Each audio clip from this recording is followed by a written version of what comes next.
3 ตัวเช่นนั้นเขาเป่าคันเข้าก็เข้า3 ตัวเลยเห็นบ่จ้าเลขปูออก3 ตัวเลยแหละแต่ของแท้เลย3 ตัวเป๊ะเลยแหละโอ้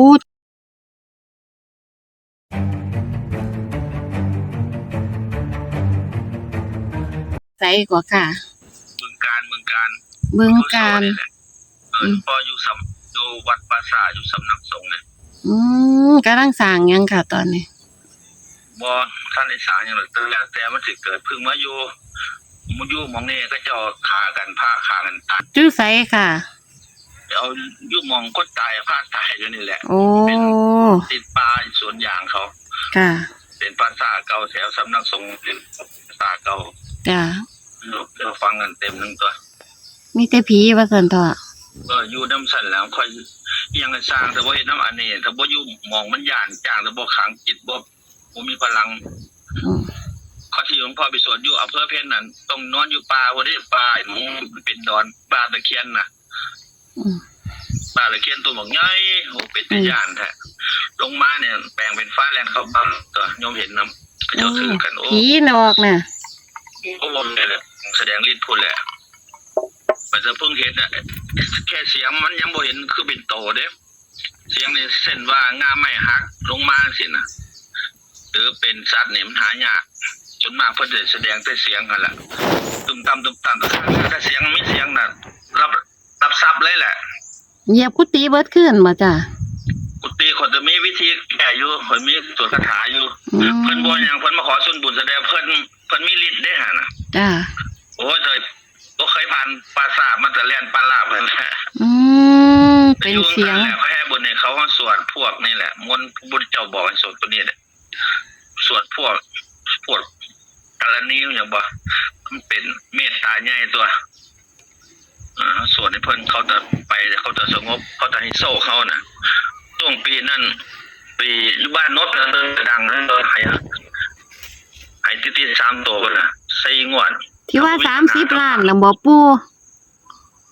เขาถือ30 ล้านบ่ไปอธิษฐานไว้30 ล้านไปเพิ่งได้2 ล้านนึงเนาะมีปัญหากับพระนำกันนี่แหละถือได้2 ล้านเอาอาจารย์อื่นมาสวดแข่งข่อยเพิ่นเลยบ่ให้ซ้ำเลขเลยลุยซ้ำจ้ะ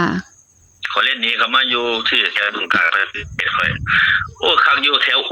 เจ้าทางเก่งแม่นภูมิเพิ่นคนเที่ยวนี่เขาจะศรัทธาพร้อมเขาเจ้าเสื้อนะเจ้าจะมีเส้นนี้ทกสอันนั้นไม่เส้นนี้จะดีใจนึงก็ดีใจเยอะอยู่จะได้ไล่เติมอยู่ดอกต้องการถวายข่อยเป็นโอ้เขาถวายเป็นแสนแล้วก็สาม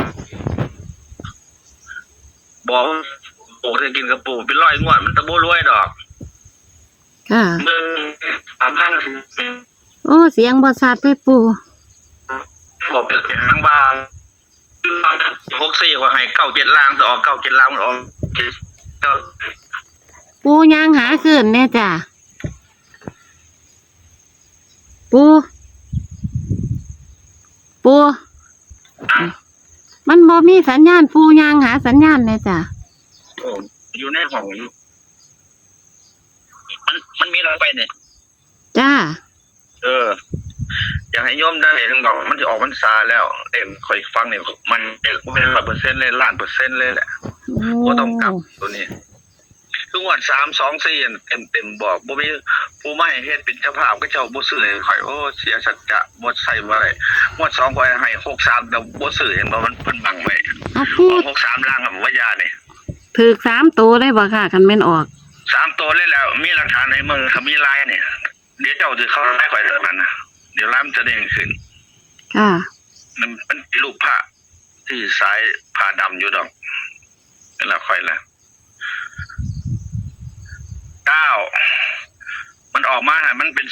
093มันเข้าเอาเลขท้ายมาใส่เป็นหลักร้อยจะบอกกลับกันโลกมันกลับกันเป็น309เด่นตัวเปิดมันคือ093แต่ว่าหลวงพ่อเด่นให้309งวดนี้บ่ปู่แม่นงวดนี้เลขทูปบัดนี้เลขทูปหลวงพ่อจุดเนี่ยได้26ตัวเดียวล่างเลขมันเลขบนอยู่แล้วเนี่ยเพิ่นให้3 ตัว26ตัวเดียว26ตัวเดียวล่าง แมน เลขบน309ตัวเด่นมัน ชุดเทียเขา3ตัวหรือ2ตัวกับปู เขา3แหละงวดก้อนเขาพรรษาเนี่ยถึงงวดก้อนนั้นมันออก6336แต่ก็เจ้าจะถือกันหลายตัวมันออก63ข้างบนแม่นบ่ล่ะบ่ให้63ตัวเดียววันนี้มันจะมาออก36เพิ่นจะบอกอีกย้ำอีกตัวเก่าเด้อว่าซั่นมันจะออกล้างบัดนี้36ก็เจ้าถือกันอยู่ถือคนละนิดหน่อยนั่นแหละเขาบ่ได้เสื้อดอกพวกพึ่งมาอยู่หั่นนะถือก็เจ้าถือ30งวดค่ะเขาจะถือ10 บาท20 บาทแหละธรรมดาน่ะยังดีแต่แพ้มันเขาคือเขา3ตัวเลยบ่ปูหรือว่าสิตัด2ตัวนำเอาตรงๆเลยเนี่ย309เนี่ยได้ให้แล้วน่ะตรงๆเลยบัดฉายาปูนี่เอิ้นว่าจังได๋ตัวนี้ข่อยกลับให้แล้วมันออกตัวแรกมันออก093นั่นแหละตัวเปิดมันน่ะกระดาษที่ห่อไว้นี่มันต้องออกมา30อันเนี่ยออกมา3อันมันลงมาเปิดให้ตั้งฉายาว่าจังได๋ปูมันผ่าเขาเฮ็ดดึกๆเฮ็ดเงียบๆสงบตัวเฮ็ดเลขบ่เป็นสิไปเฮ็ดให้เศร้ามันบ่ขังดอกเพิ่นบ่ลงมาลงมาเฮ็ดกลางคืนได้งวด239 324ใช่จ้ะบ้านนี้สิเอิ้นปู่ว่าจังได๋ค่ะสายาปู่วัดป่าน่ะสำนักสงฆ์ปู่วัดป่าน่ะปู่วัดป่าไอ้บึงกาฬ2-3 งวดก่อนได้เจ้าจะสิฮู้ดอกอยู่ทางบึงกาฬบ่ปู่ฮะอยู่ทางบึงกาฬบ่แม่นบึงกาฬตะกี้ว่าจะไปอยู่แถวนี้แหละเขาเจ้าจะเห็นแม่นที่แถวดงสีชมพูเนี่ยบ่ธรรมดาได้ภูมิฟ้าจะปังพุ่นตัวโอ้แห้งโอ้ยังว่าให้แห้งแหละถึงได้เลขค่อยแม่นบ่แห้งจังหรือบ่ได้เลขนะบ่ได้ธรรมดาแล้วบุญบ่หลายจิตบ่สงบนั่งเอาเบิดมื้อเบิดเว้นบ่แม่นว่าสิไปสวดเอารถได้ไม่ออกค่ะต้องย่างก่อนย่างแหละนั่งดึกดื่มปฏิบัติได้จิตมันว่างบ่มีตัวตนมันว่างโล่งพุ่นไปสวดมันผ่านเลยสวดเอาอยู่ในปราสาทบ่ปู่ฮะปู่ภาวนาไว้จักล้านกว่าค่ะดูนี่ข่อยบ่ว่านาข่อยสิสร้างกำแพงให้เพิ่นเพิ่งมาอยู่นี่พรรษาแรกเนี่ยพาเพิ่นตายบ่มีใครกล้ามาอยู่นี่แต่ว่ามาอยู่เขามาจักงวดล่ะค่ะถึงมาเขามานี่จะเขาว่าแต่เขาก่อนแต่ก่อนบ่ได้เขาพรรษาเด้อ63งวด63ของบ่เห็นบ่ค่ะมันออกหยังวะ63นี่เนาะแล้วมาออก36เนาะค่ะได้36แล้วแต่มาออกไอ้ยังก็เขาถวายปูจักบาทก่อนโยมโอ้ยคนละ100 200นั่นแหละแต่แล้วแต่เขาไปเรียกร้องเอาบ่ได้ซอยไปเรียกได้ไปสิให้บ่ให้บ่ได้ไปบังคับไปค่ะคือใจเอางวดนี้ก็ได้เนาะปูเนาะโอ้ยอย่าเพิ่งไปอยากเลยข้างอยากข้างทุกข์ไอ้บ่อยากแล้วมันสิได้หลายน่ะของปูนี่ตรงๆเลยบ่ค่ะ309นี่ตรงๆรอด309ตัวตรงเลย100%บ่แม่น100%โอ้1,000,000%บ่แม่น100%1,000,000%ฟังท่าบ่ตัวฮะว่าจะบ่ถือจะมาเอาเงินน้ำข่อย